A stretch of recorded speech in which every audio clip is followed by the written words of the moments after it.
আবার জেডাই খান পান্না, আপনারা অনেকেই ইতিমধ্যে জেনে গেছেন এই বিখ্যাত কুখ্যাত পান্নার কি অবস্থা। আইসিটি কোডের বিষয় আর কি, যেখানে মানবাধিকার লঙ্ঘনের অভিযোগে কমান্ড রেসপন্সিবিলিটির কারণে শেখ হাসিনাকে ফাঁসি দেওয়া হয়েছে কিছুদিন আগে সেই আদালতে। যেটাই খান পান্না মানে একটা একদিক থেকে ছুপা, আবার লো টোনে থেকেছে হাসিনার আমলে, যে আমার খুব ভালো সম্পর্ক না হাসিনার সাথে, এরকম একটা, আমি খুব ক্লোজ না আর কি, কিন্তু এখনকার কাজকর্ম দেখে বোঝা যায় উনি ক্লোজের বাপ। যেটাই খান পান্নার আরেকটা পরিচয় আছে, উনি আবার কামাল হোসেনের গং, কামাল হোসেন যেটা এখন তার বউ আর মেয়েরা চালায়, আইন সালিসি কেন্দ্র নামে যে মানবাধিকার এনজিওটা, এই এনজিওর চিফ এক্সিকিউটিভ বোধহয় এখন উনি। তো হেডলাইন হলো হাসিনার পক্ষে লড়বেন না, ট্রাইব্যুনালে নিঃশর্ত ক্ষমা চাইলেন যেটাই খান পান্না। তামসা, তামসা যে কত ধরনের হয়। আগের দিনের কোর্টের শুনানির দিন, আচ্ছা আগে বলে রাখি, আজকে 3 তারিখ, 3 তারিখে ওই একই সবুজ এসি প্রিজন ভ্যানে করে সেনাবাহিনীর লোকেরা আসে না, রাজকীয় হাজিরা আর কি। তো সেই রকমই এক সেনাবাহিনীর সেনা সদস্যদের এক রাজকীয় হাজিরার দিন ছিল আজকে। তো আগের দিনের ইয়েতে শুনানির দিনে যেটাই খান পান্না নিজে উপস্থিত থেকে বলেছিলেন যে তিনি হাসিনার পক্ষের সরকারি উকিল, কিন্তু হাসিনার পক্ষে হাসিনা নিয়োজিত উকিল না। যেহেতু হাসিনা নিজে উকিল দেয় নাই, না দিলে কোর্টের নিয়ম অনুযায়ী কোর্ট হাসিনার পক্ষে কাজ করার জন্য উকিল নিয়োগ দেয় নিজের পয়সা খরচ করে। আপনারা দেখেছেন যে এর আগেও হাসিনার পক্ষে একটা উকিল, যে রায় তার ফাঁসি হয়েছে, ওখানে ছিল, সরকারের দিক থেকে পে করা, সরকারের দিক থেকে নিয়োজিত।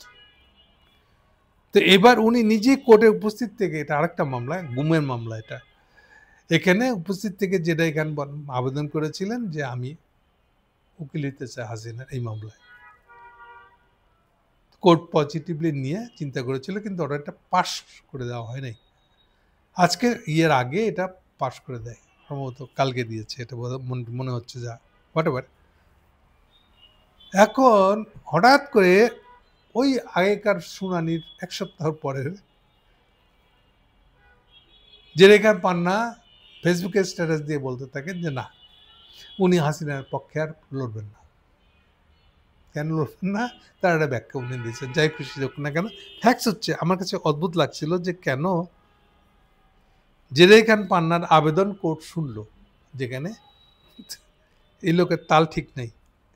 ওকে, এখানে একটা কথা বলে রাখি আপনাদেরকে,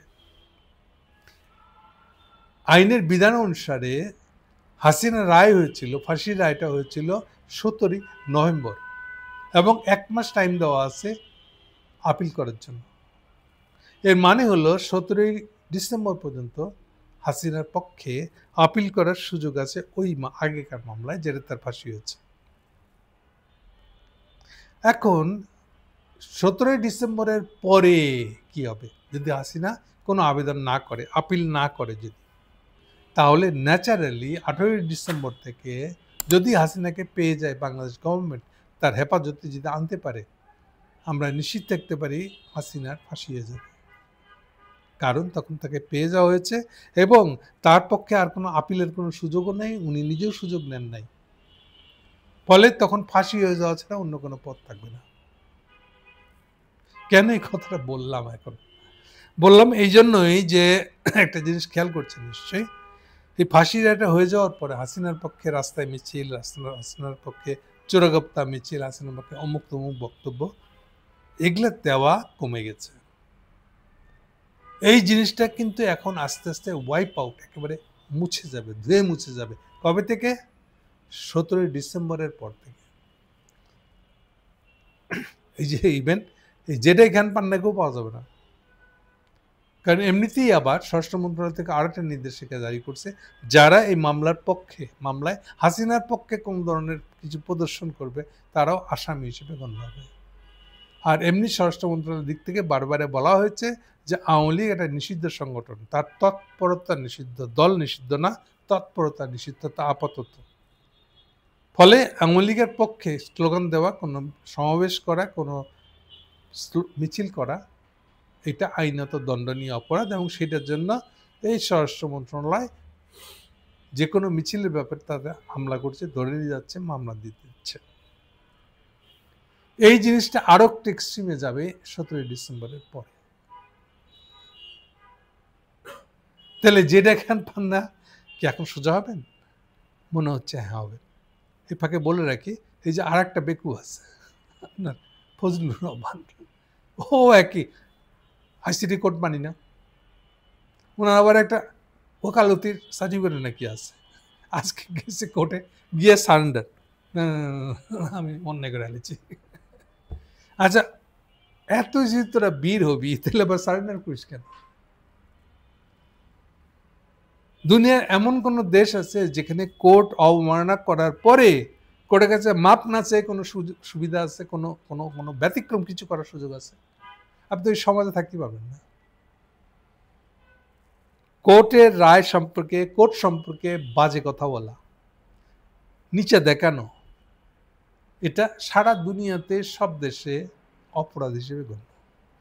আপনার কোর্টের সমালোচনা করারও একটা কায়দা আছে। আপনি সেই নিয়ম কানুন পদ্ধতি কিছু না মেনে যদি এরকম চোখ বন্ধ করে জাস্ট আপনার দোস্ত বলছে কি আপনার এনিমি বলছে, সেই জন্য আপনি তার বিরুদ্ধে একটা মন্তব্য করে দিলেন, এই মন্তব্য করা যায় না আদালতের বেলায়।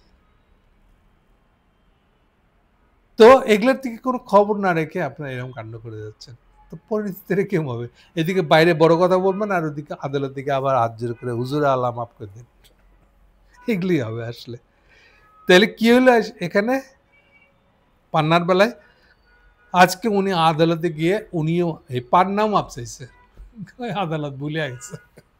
তো স্বভাবতই আজকে আদালতে যখন পান্না উপস্থিত হয় নাই, তখন তলব করছেন আদালত, আপনি হাসিনার পক্ষের উকিল, সেদিন নিজে আবেদন করেছেন এবং আদালত মঞ্জুর করে দিচ্ছে, অথচ আপনি আজকে কোর্ট শুরু হয়ে গেছে, কোর্টে রাজি নাই, তলব করেন।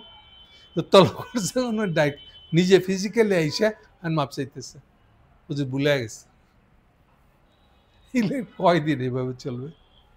তাহলে এটাই বলতেছিলাম যে আওয়ামী লীগের পক্ষে এই যতগুলা আওয়াজ দিচ্ছে, আওয়াজ দেওয়ার লোক যত দেখছে, ইদানিং দেখা যাচ্ছে যে ট্রয়কা মিডিয়াতে চলতেছে, আনিস আলমগীর, আপনার তুষার, আরেকজন কে জানি, এগুলাও কিন্তু আস্তে আস্তে আস্তে আস্তে আস্তে স্তীমিত হয়ে যাবে। সো এগুলোর খবর না রেখে যারা যারা চিল্লাচিল্লি করছিল তাদের জন্য খারাপ দিন আসতেছে। যে কথা বলছিলাম যে জেডে খান পান্না আজকেও তলবের ঠেলায় পড়ে আইসিটি কোর্টে গেছেন। আজকে যে মামলা ছিল সেখানে গিয়ে তিনি করজোরে মাপ চাইছেন। মাপ চাওয়ার পরে ওনাকে সরকারি উকিল হিসেবে নিয়োগ বাদ দিয়ে নতুন উকিল নিয়োগ দিয়েছে কোর্ট। তার সার কথাটা দাঁড়ালে এই যে মূলটা বলেছিলাম যে 17 তারিখের পরে এটা আরও কমে যাবে। দিনকে দিন আওয়ামী লীগের পক্ষে সমাজে নড়াচড়া করা, ঘুরে বেড়ানো, রিপ্রেজেন্ট করি, মিছিল করি, সাংবাদিকতা করি, আওয়ামী লীগের কত বালা ছিল, এই ধরনের কথা বলার লোকটা আস্তে আস্তে আস্তে আস্তে কমে যাবে। কমে যে এক্সট্রা পর্যায়ে একেবারে নাই হয়ে যাবে।